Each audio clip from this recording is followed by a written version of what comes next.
दोस्तों, हर एक इच्छाधारी नागिन के पास एक बहुमूल्य चीज होती है जिसे हम लोग नागमणि के नाम से जानते हैं। नागमणि से प्राप्त हुई शक्तियों के सहारे वो किसी का भी रूप धारण कर सकती है और कोई भी आकार ले सकती है। दोस्तों, कहते हैं एक साधारण नाग नागिन कार्तिक पूर्णिमा के दिन बगैर मणि के भी विशेष शक्तियां प्राप्त करते हैं। दोस्तों, नाग नागिन महादेव को ही अपना आराध्य देव मानते हैं। अगर आप भी महादेव के परम भक्त हैं तो सच्ची श्रद्धा से कमेंट बॉक्स में हर हर महादेव जरूर से लिखना। तो दोस्तों, राजस्थान के एक गांव में इच्छाधारी नागिन ने दिया एक बच्चे को जन्म, परंतु गांव वालों ने कर दी ये गलती। इसके बाद जो हुआ जानकर आपके भी रोंगटे खड़े हो जाएंगे। दोस्तों, ये चमत्कारी घटना राजस्थान के एक छोटे से गांव चांदपुर की है। दरअसल ये घटना घटित हुई चांदपुर के मुखिया और वहां के सबसे धनी इंसान आकाश जी के साथ। परंतु आकाश जी आज से करीब 8 साल पहले एक साधारण और गरीबी का जीवन व्यतीत करते आ रहे थे। वो अक्सर जंगल में अपनी गाय को चराने जाया करते थे। एक दिन वो गाय चरा के अपने घर आ रहे थे तो उन्होंने देखा कि उनकी एक गाय जंगल में ही रह गई है। तो वो उसे ढूंढने के लिए वापस जंगल में चले गए। वो गाय को ढूंढते ढूंढते जंगल के थोड़ा और अंदर चले गए। इस जंगल में एक इच्छाधारी नागिन अपने नाग के साथ एक विशाल पेड़ के पास रहा करती थी।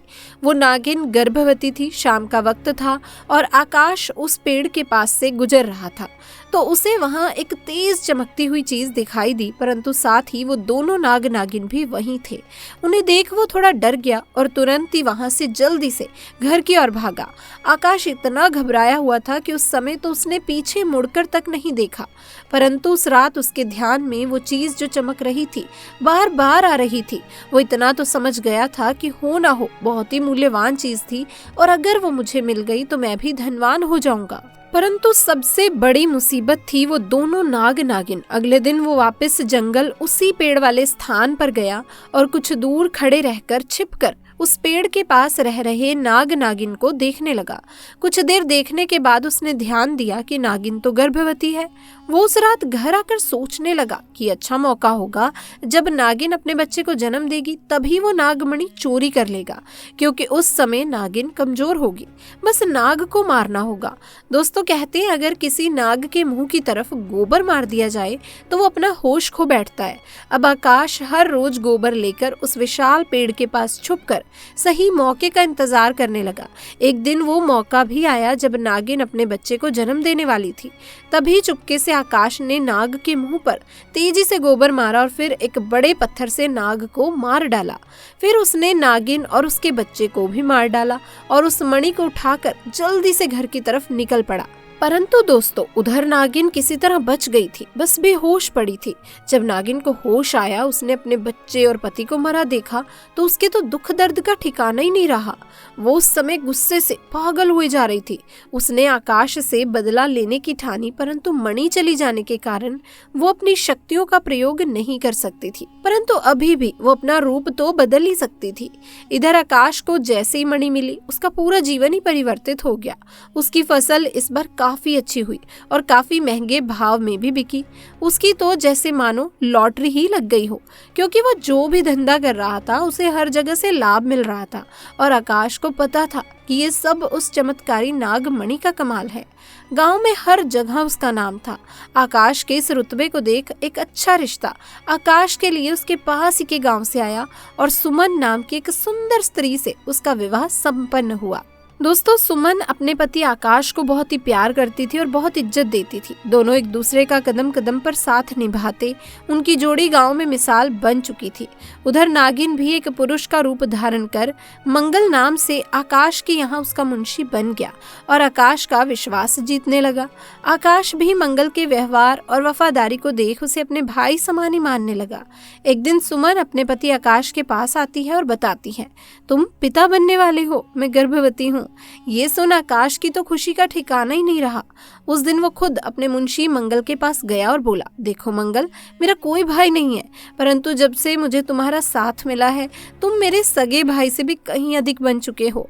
आज मैं बहुत ही खुश हूँ, इसलिए आज मैं अपनी पत्नी और तुम्हें एक खास जगह लेकर जाना चाहता हूँ, क्योंकि मेरा इस दुनिया में तुम लोगों के सिवा कोई नहीं है। और वो अपनी पत्नी और मंगल को कार में बैठाकर गांव के एक कोने में ले जाकर कार एक छोटी सी कुटिया के सामने रोकता है और बताता है कि जब वो छोटा था तब इसी कुटिया में उसकी माँ की जानों से जन्म देते ही चली गई थी। उसके पिता तो पहले ही गुजर चुके थे। तब एक बूढ़े बाबा ने उसकी माँ को वहीं दफना दिया था और आकाश को उसी बूढ़े बाबा ने पाला था। आकाश बताता है कि जब भी उसके साथ कोई बुरी घटना होती है या वो दुखी होता है तो बस वो इसी कुटिया के पास चला आता है। यहाँ उसे एक अनोखे सुकून का एहसास होता है। आकाश आगे बताता है कि आज तुम दोनों को मैं इसलिए यहाँ लाया हूँ क्योंकि तुम दोनों अब मेरी जिंदगी का एक अहम हिस्सा बन चुके हो। दोस्तों, ये सुन सभी की आंखों में पानी भर आता है। कुछ देर रुकने के बाद जब वो वापस पहाड़ी से होते हुए घर को जाते हैं तो अचानक उनकी गाड़ी पहाड़ी पर एक बड़े से पत्थर से टकराती है और गाड़ी को जोर का झटका लगता है, जिसके कारण आकाश तो कार में फंसा रहता है, परंतु उसकी पत्नी सुमन पहाड़ से नीचे गिर एक पेड़ पर अटक जाती है और उस पेड़ के ठीक नीचे बहुत गहरी खाई थी। दोस्तों, वो रात कार्तिक पूर्णिमा की थी। मंगल अपनी शक्तियां पाकर पुनः नागिन रूप धारण कर लेता है। आकाश मंगल को देख चौंक जाता है क्योंकि मंगल अब नागिन में पुनः बदल गया था। वो नागिन आकाश को बताती है कि कैसे ठीक इसी तरह वो भी इसी स्थिति में फंसी थी जब आकाश ने उसका पूरा घर संसार उससे लूट लिया था, उसके पति और बच्चे को मारकर, और आज मेरे पास बदला लेने का मौका है। आकाश घायल गाड़ी में फंसा हुआ था और रो रो कर नागिन को बोलता है कि भले मेरी जान ले ले, परंतु मेरी पत्नी गर्भवती है, उसे छोड़ दो। परंतु तभी उस नागिन को अपनी वही स्थिति याद आती है कि क्या होता है जब कोई अपना छिन जाता है। ये जिंदगी का सबसे बड़ा दुख होता है। नागिन ने आकाश का उसकी पत्नी के प्रति सच्चा प्यार देख उसे माफ कर दिया और सुमन को उस पेड़ से निकाल बचा लिया तथा दोनों को हॉस्पिटल छोड़ खुद वापस जंगल में उसी विशाल पेड़ के पास चली गई। जब आकाश हॉस्पिटल से स्वस्थ होकर अपनी पत्नी के साथ घर वापस लौटा तो दोस्तों उसे अपनी गलती का एहसास हुआ और उसने जाना कि उसने कितनी बड़ी गलती करी है। वो नागमणि को लेकर उसी विशाल पेड़ के पास गया और उस पेड़ के पास उस नागमणि को रख फूट फूट कर रोने लगा और शाम को वापस घर आ गया। तो दोस्तों, आप भी हमेशा ध्यान रखें क्योंकि नाग नागिन का प्रेम एक दूसरे के लिए अटूट होता है। ये एक दूसरे की दूरी को सहन नहीं कर पाते। अगर आप किसी भी नागिन के नाग को मार देते हैं तो नागिन अपने नाग की आंखों में देखकर ये पता लगा लेती है कि उसके नाग का कातिल कौन है। नागिन नाग के कातिल को 7 जन्मों तक नहीं छोड़ती, उसके पीछे पड़ी रहती है और जब तक दोस्तों वो उसे खत्म नहीं कर देती वो खुद भी चैन की सांस नहीं लेती। तो इसलिए आप ध्यान रखिए, कभी भी नाग नागिन से पंगा ना ले, वरना इसका परिणाम भयंकर हो सकता है। तो दोस्तों, कभी कभी इंसान लालच में इतनी बड़ी गलती कर बैठता है कि फिर उस गलती को कभी भी ठीक नहीं किया जा सकता और बस अंत में पछतावा रह जाता है। आपको ये घटना कैसी लगी आप हमें कमेंट बॉक्स में आके जरूर बताइएगा। इसी के साथ इस वीडियो को लाइक करें, शेयर करें और चैनल को सब्सक्राइब करें। मिलते हैं किसी और वीडियो में, तब तक के लिए आप सभी का धन्यवाद।